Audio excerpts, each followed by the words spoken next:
Assalamualaikum warahmatullahi wabarakatuh. Assalamualaikum warahmatullahi wabarakatuh. Jumpa lagi dengan saya dalam pelajaran eh, PKWU ya PKWU. Untuk kali ini kita akan mempelajari tentang wirausaha karya transportasi dan logistik ya. Wirausaha rekayasa transportasi dan logistik. Di sini yang pertama adalah A. Karakteristik kewirausahaan. Karakteristik kewirausahaan, sifat-sifat dari kewirausahaan yaitu A. Percaya diri. B. Berorientasi pada tugas dan hasil. C. Pengambilan resiko. D. Kepemimpinan. E. Keorisinilan. G. Berorientasi ke masa depan. Dan G. Kreativitas. Nah, itu adalah sifat-sifat dari wirausaha. Kemudian faktor penyebab keberhasilan dan kegagalan berwirausaha. Berikut beberapa faktor penyebab keberhasilan dan kegagalan dalam berwirausaha. Yang pertama adalah faktor yang mendukung keberhasilan wirausahawan. Jadi kalau kita ingin berwirausaha, membuka usaha, harus memperhatikan faktor-faktor ini untuk mendukung keberhasilan usaha kita. Sikap-sikap yang dapat mendorong keberhasilan wirausaha secara singkat yaitu 1. Tentunya tekun, rajin, efisien waktu kerja, dan selalu mengerjakan pekerjaan tanpa menunda-nunda. Jadi kita harus tekun, teliti, sabar, kemudian kita rajin. Efisiensi waktu kerja artinya kita memanfaatkan waktu sebaik-baiknya dan selalu mengerjakan pekerjaan tanpa menunda-nunda. Jangan ntar dulu ya. Kalau memang ada kesempatan untuk dikerjakan, kerjakanlah, jangan ditunda dulu. Yang kedua, ambisi untuk maju dan meraih tujuan usahanya. Nah, kita mempunyai kekuatan dari keinginan kita untuk usaha kita itu maju dan meraih tujuan usahanya itu apa ya. Usaha misalnya di bidang percetakan. Lalu bagaimana ambisi kita untuk memajukan usaha kita dalam percetakan? Apa yang harus dipersiapkan? Kemudian bagaimana cara pemasarannya? Nah, itu semuanya harus dipersiapkan. Nah, kita itu harus mempunyai ambisi ya, harus mempunyai kemauan yang kuat untuk meraih tujuan usaha kita. Yang ketiga, pandai memimpin dan mengambil keputusan. Artinya kita bisa memimpin, memanage dalam perusahaan kita dan mengambil suatu keputusan. Jangan ragu-ragu, harus mengambil suatu keputusan yang tepat. Kemudian mau belajar dan mengembangkan pengetahuan. Nah, walaupun kita sudah ahli di bidangnya, di bidang usaha kita, tapi tetap kita mau belajar untuk memajukan usaha kita. Jangan kita, saya udah pintar, ngapain belajar lagi. Nah, jangan seperti itu, tapi kita tetap harus mencari trik-trik yang mana lagi nih yang kira-kira agar usaha kita bisa lebih berkembang lagi. Nah, itu harus mau belajar dan mengembangkan pengetahuannya. Kemudian pandai berkomunikasi dan memperluas relasi bisnis. Nah, kita harus bisa berkomunikasi kepada siapapun ya. Kita harus pandai berbicara dan memperluas relasi bisnis. Artinya bisnis kita itu harus dikembangkan kepada siapa saja atau teman-teman kita saja yang mau ikut mengajak kepada teman untuk bergabung dengan bisnis kita.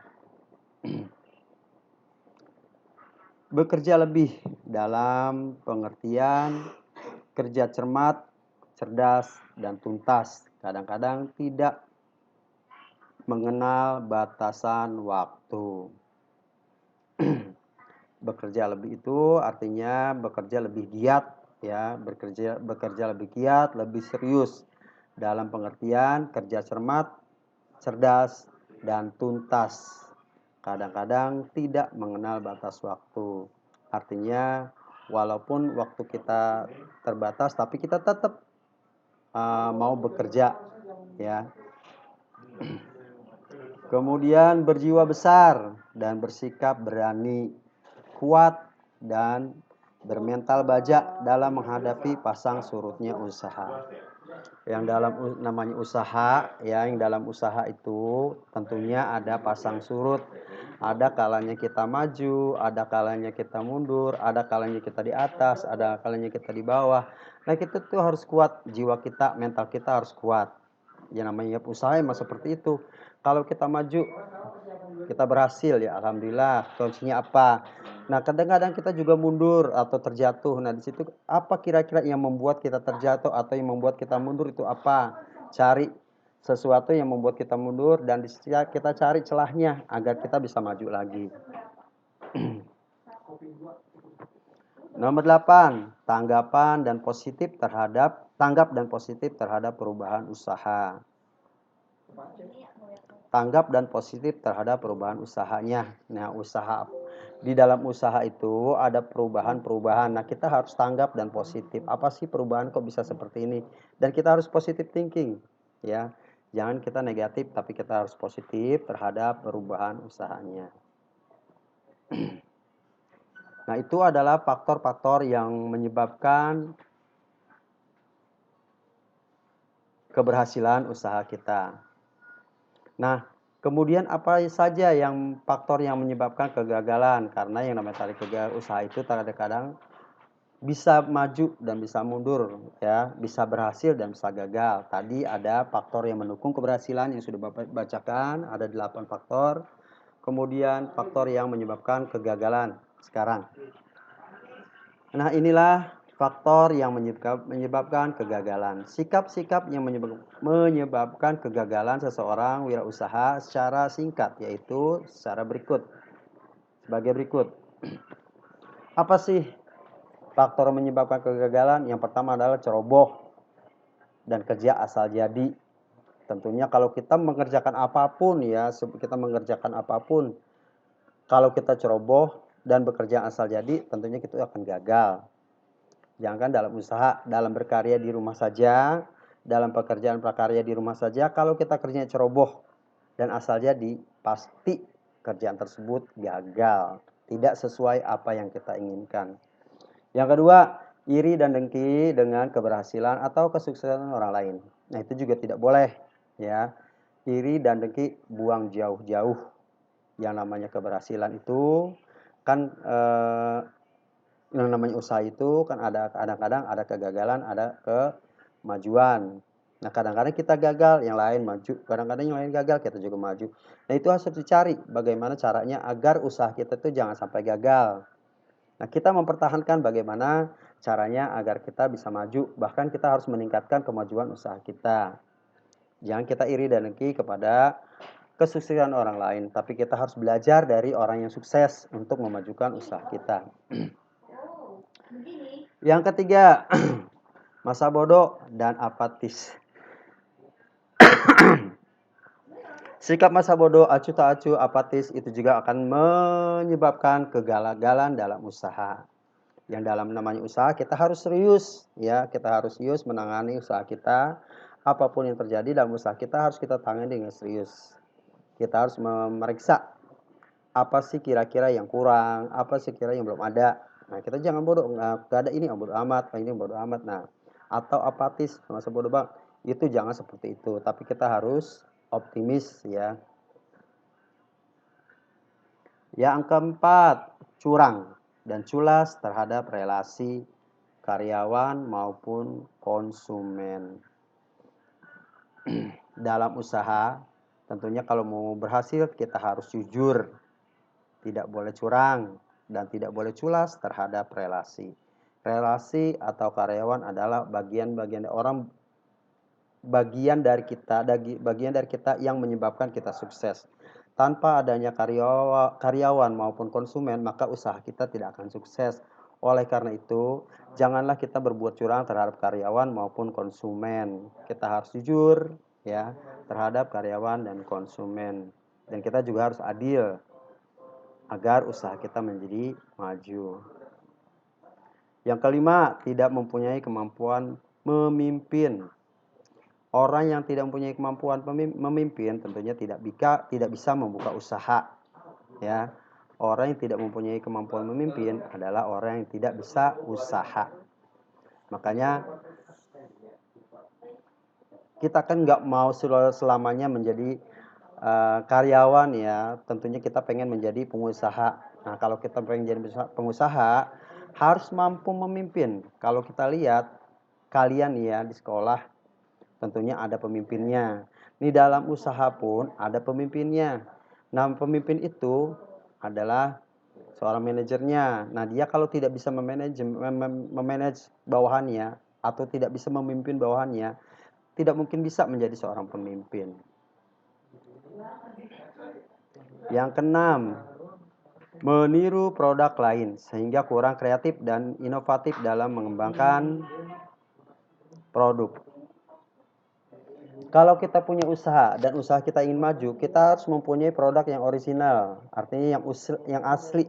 Produk itu asli buatan kita, bukan menjeplak atau meniru produk dari orang lain. Tapi kita harus mempunyai ciri khas dari usaha kita, baik itu kalau di makanan rasa, bentuk, warna, kemudian kemasan, itu kita harus mempunyai ciri khas dari usaha kita.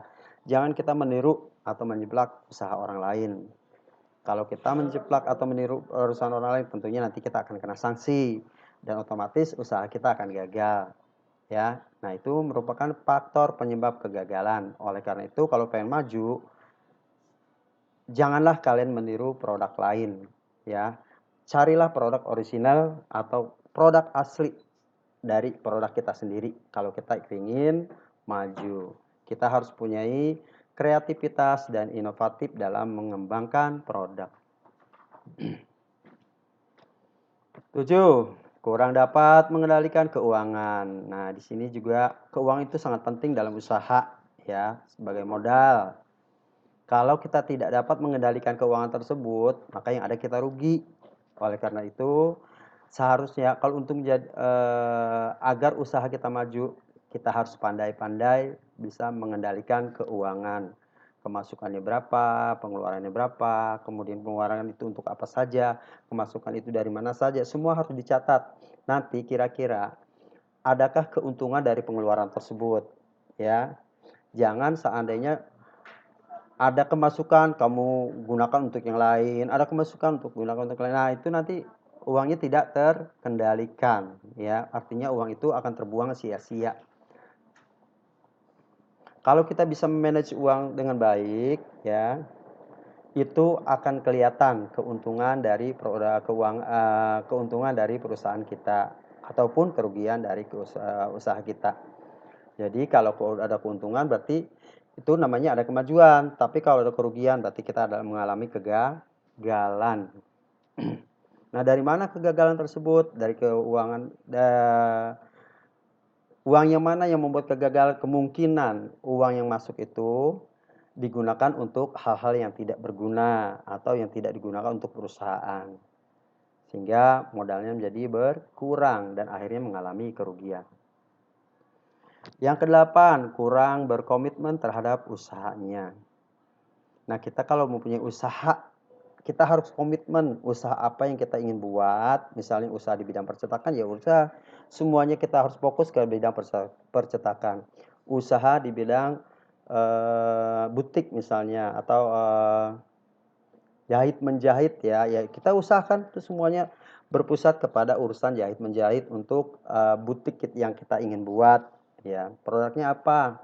Misalnya baju pengantin atau gaun-gaun perempuan atau mungkin tailor. Nah, itu kita fokuskan ke situ. Ya, kita komitmen ke situ. Jangan kita itu belum selesai tapi terus kita membuka usaha yang lain. Itu namanya tidak komitmen. Kita harus berfokus atau komitmen dulu kepada usaha yang kita akan rancang dan kita akan dirikan.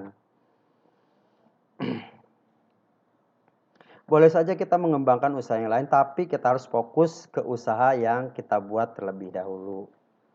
Karena kurangnya minat pada bidang usaha nih, kalau kita kurang komitmen terhadap usahanya karena kurangnya minat pada bidang usaha. Nah, oleh karena itu, usaha apa sih yang kita ingin buat? Ya, kita harus komitmen dan itu komitmen itu berasal dari niat pada bidang yang kita usahakan. Misalnya kita ingin membuat usaha di bidang kue, kita udah niat nih bikin usaha di bidang kue dan kita berminat, ya udah kita berkomitmen di bidang usaha kue. Kalau kita tidak punya niat dan ya kalau kita tidak punya niat untuk usaha di bidang kue, ya otomatis nanti komitmennya pun tidak ada, ya berkurang komitmen dan akhirnya usaha tersebut gagal.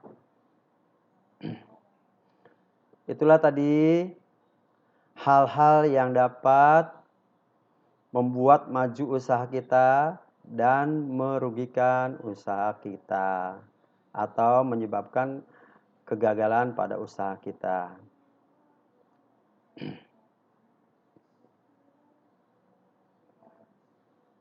Kita lanjut, perencanaan usaha rekayasa transportasi dan logistik.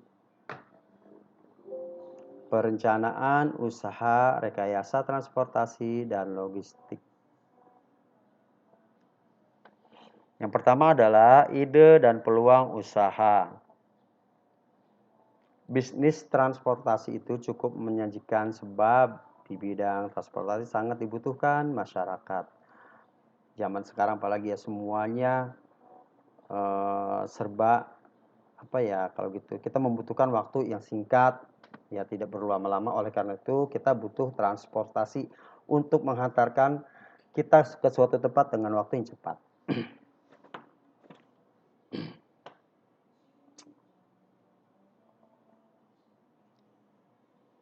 Nah, kita di sini bisnis transportasi ini cukup menyajikan sebab bidang jasa transportasi sangat dibutuhkan masyarakat, baik jasa angkutan maupun penyewaan kendaraan. Jasa di bidang angkutan, misalnya kalau kita usaha, otomatis kita juga butuh angkutan untuk menghantarkan produk usaha kita ke tempat-tempat yang kita akan supply ya. Di situ butuh jasa angkutan, misalnya butuh truk atau butuh mobil yang lain untuk menghantarkan barang-barang yang kita buat ke warung-warung atau ke ya pokoknya begitulah. Kemudian penyewaan kendaraan. Penyewaan kendaraan ini bisa saja ada rental ya. Kemudian layanan makanan yang menjadi kebutuhan pokok. Layanan yang menjadi kebutuhan pokok, semua orang juga butuh alat transportasi untuk menunjang mobilitas. Artinya orang yang usaha pasti akan membutuhkan alat transportasi, alat penghantar barangnya ke tempat suatu tujuannya. Tanpa transportasi, distribusi barang akan terlambat. Nah, kalau tidak ada transportasi, distribusi akan terhambat. Oleh karena itu, ada jasa di bidang transportasi, jasa angkut ya, jasa antar barang. Ini untuk mempercepat barang tersampaikan. Kompetitifnya, dunia bisnis menuntut perusahaan atau pelaku usaha melakukan berbagai upaya efisien di semua lini operasional perusahaan. Salah satu contoh adalah efisiensi operasional armada atau kendaraan operasional. Meliputi penggunaan bahan bakar, pemeliharaan mesin, tenaga pengemudi, luas wilayah operasional, perusahaan, serta bahan yang dibawa kendaraan operasional itu sendiri, termasuk kondisi eksternal seperti kondisi jalan, lalu lintas, kemacetan, dan lain-lain. Itu semuanya harus diperhitungkan. Yang kedua, sumber daya yang dibutuhkan. Sumber daya yang dibutuhkan dalam produksi produk teknologi transportasi dan logistik adalah persiapan bahan baku, pemenuhan sumber tenaga kerja, sampai hasil produk yang diinginkan sebagai fungsi pelaksanaan usaha. Wirausaha memiliki tugas sebagai berikut. A. Menemukan, menciptakan, dan menerapkan ide baru yang berbeda. B. Meniru dan menduplikasi. C. Meniru dan memodifikasi. D. Mengembangkan produk baru, teknologi baru, citra baru, dan organisasi baru. Itu sumber daya yang dibutuhkan dalam perencanaan usaha rekayasa transportasi dan logistik.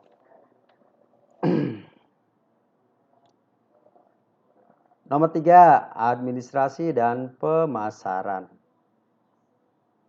Administrasi adalah kegiatan penyusunan dan perencanaan tata serta informasi secara sistematis dengan tujuan untuk menyediakan keterangan serta memudahkan memperolehnya kembali secara keseluruhan dan dalam satu hubungan satu sama lain. Bapak ulangi, administrasi adalah kegiatan penyusunan dan pencatatan data serta informasi secara sistematis dengan tujuan untuk menyediakan keterangan serta memudahkan memperolehnya kembali secara keseluruhan dan dalam satu hubungan satu sama lain. Rencana pemasarannya akan dilakukan secara langsung kepada konsumen atau melalui promosi.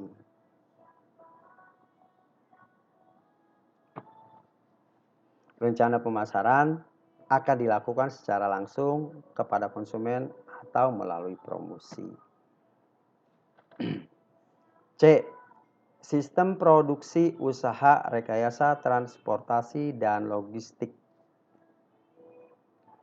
1.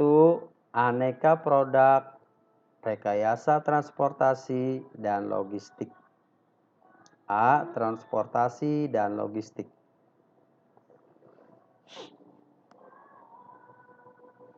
Transportasi adalah alat yang digunakan untuk mengangkut manusia, hewan, dan barang ke tempat tujuan. Itu adalah transportasi ya.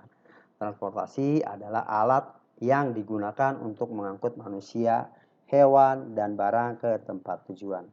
Adapun jenis-jenis transportasi ada transportasi melalui udara, transportasi melalui laut, transportasi melalui daratan. Transportasi melalui udara tentunya menggunakan pesawat.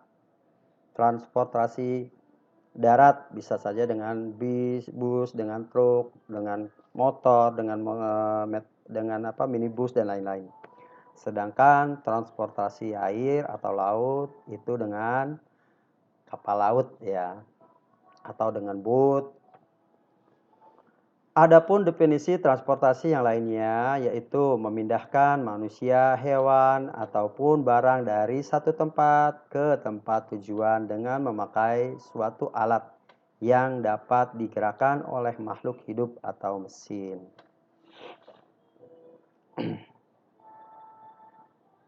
Jadi pengertian transportasi itu ada dua ya. Ada alat yang digunakan untuk mengangkut manusia, hewan, dan barang ke tempat tujuan.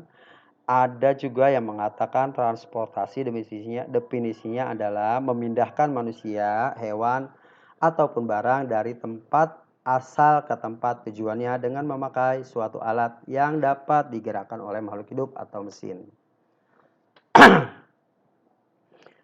Beberapa fungsi transportasi yang diantaranya sebagai berikut.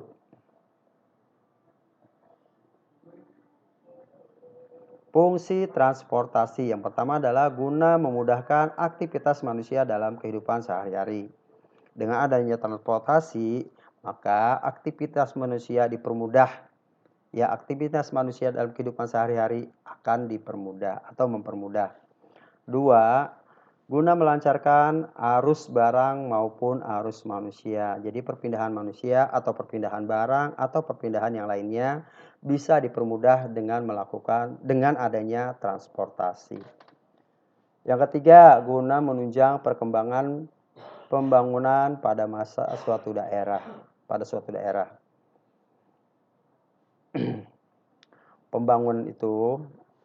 Perkembangan pembangunan otomatis dengan adanya transportasi itu memudahkan perkembangan pembangunan di suatu daerah, karena dengan adanya transportasi itu lebih mudah mengangkut segala kebutuhan-kebutuhan yang dibutuhkan oleh daerah tersebut untuk menuju pembangunannya.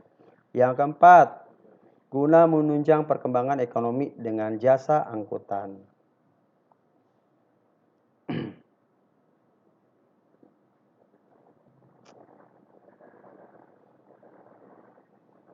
Indonesia memiliki beberapa macam peralatan transportasi.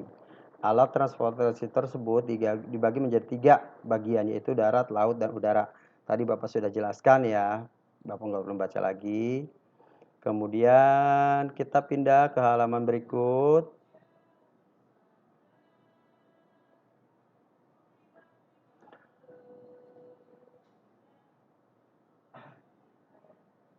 Tadi yang di A adalah transportasi dan logistik. Sekarang di B ada logistik. Apa sih logistik? Nah, logistik merupakan bagian kegiatan pengambilan dan penempatan barang dari tempat dan waktu yang tepat yang telah direncanakan. Logistik merupakan rangkaian kegiatan pengambilan dan penempatan barang dari tempat dan waktu yang telah direncanakan. Pengertian logistik lain adalah sekumpulan aktivitas fungsional atau transportasi, pengendalian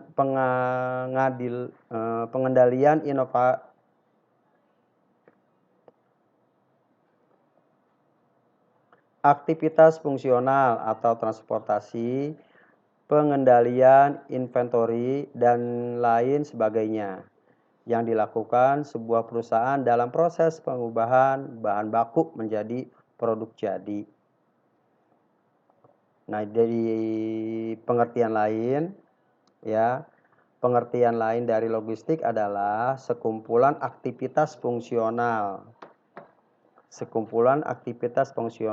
di sini terdiri transportasi, pengendalian inventory, dan lain sebagainya yang dilakukan sebuah perusahaan dalam proses pengubahan bahan baku menjadi produk jadi.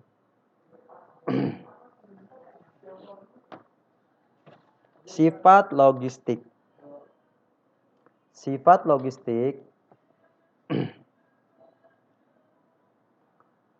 A. Sumber daya manusia atau SDM harus optimal dengan sarana modern.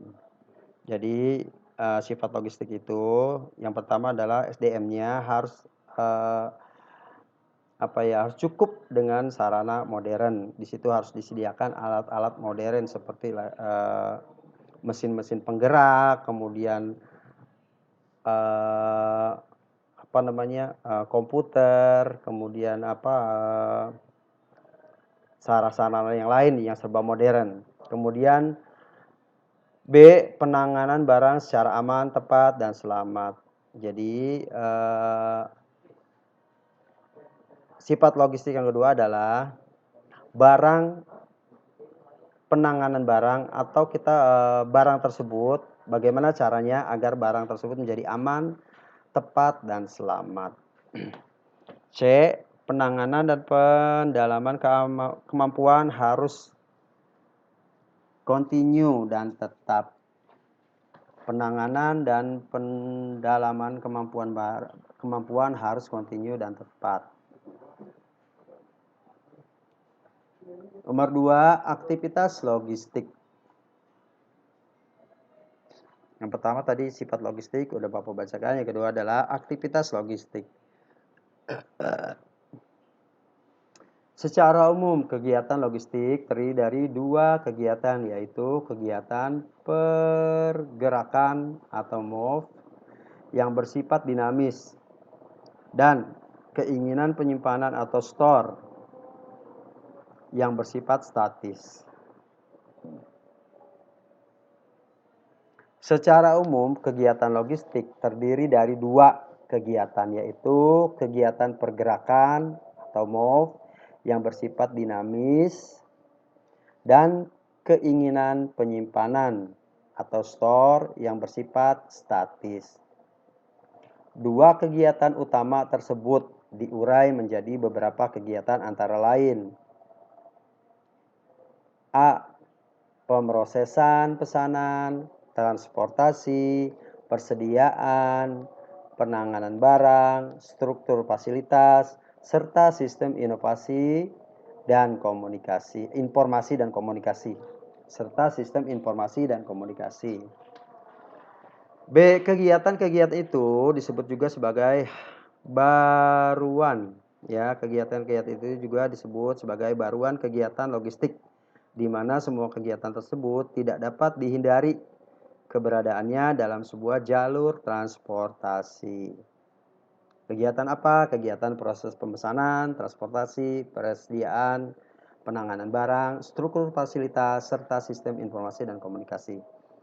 Nah, kegiatan-kegiatan itu ada disebut sebagai kegiatan bauran maksudnya ya, sebagai kegiatan bauran kegiatan logistik di mana semua kegiatan tersebut tidak dapat dipisahkan keberadaannya dalam sebuah jalur transportasi. Kalau kegiatan bauran artinya kegiatan yang bercampur, ya, bercampur dari satu sama lain saling membutuhkan. Itu namanya kegiatan bauran. Nah, kegiatan itu tidak dipisahkan satu sama lain. Nomor 3, komponen sistem logistik. Komponen sistem logistik. Yang pertama adalah struktur, lokasi, fasilitas. Yang pertama atau A, struktur, lokasi, fasilitas. Jaringan dari fasilitas yang dipilih oleh suatu manajemen perusahaan mendasar kepada hasil akhir logistik. Jaringan dari fasilitas yang dipilih oleh suatu manajemen perusahaan mendasar kepada hasil akhir logistik. Jumlah besar dan pengaturan geografis dari fasilitas yang beroperasi atau berhubungan langsung dengan pelayanan pelanggan perusahaan sesuai dengan kemampuan dan biaya pengeluaran logistik. B. Transportasi. Sebuah perusahaan memiliki 3 alternatif dalam membangun kemampuan transportasi, antara lain 1. Alat transportasi pribadi dapat dibeli atau disewa. 2. Kontrak akan tersusun dengan spesialis transportasi ke pelayanan perpindahan kontrak. 3. Suatu perusahaan dapat menggunakan jasa dari perusahaan transportasi resmi secara hukum yang menawarkan pengalihan point to point pada biaya yang ditentukan. C. Persediaan.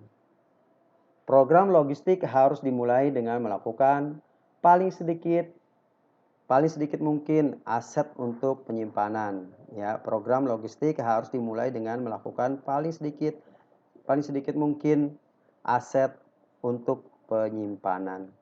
Ada 4 faktor dari program persediaan logistik, yaitu kualitas pelayanan, kedua kualitas produk, 4 integrasi transportasi, 3 integrasi transportasi, yang keempat adalah kinerja pesaing. D. Komunikasi. Komunikasi adalah aktivitas yang sering diabaikan di sistem logistik. Komunikasi adalah aktivitas yang sering diabaikan di sistem logistik. Di masa lalu diabaikan karena kurangnya pengolahan data dan transmisi data dalam penanganan yang diperlukan. Kekurangan dalam kualitas informasi dapat mengakibatkan masalah yang tak terhitung jumlahnya. Berarti yang namanya komunikasi itu sangat penting ya, walaupun di bidang logistik.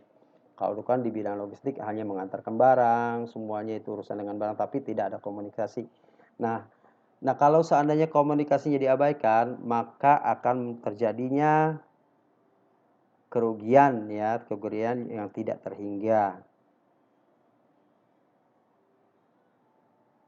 Atau akan mengakibatkan masalah yang tidak terhitung jumlahnya. Kekurangan tersebut masuk ke dalam 2 kategori antara lain.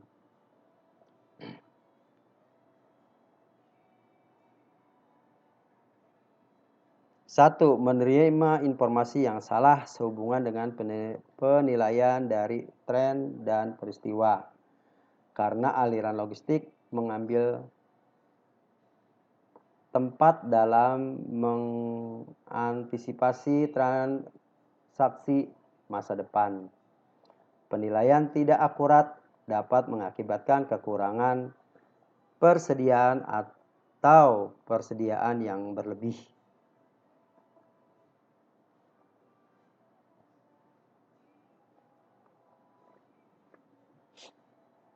Ulangi.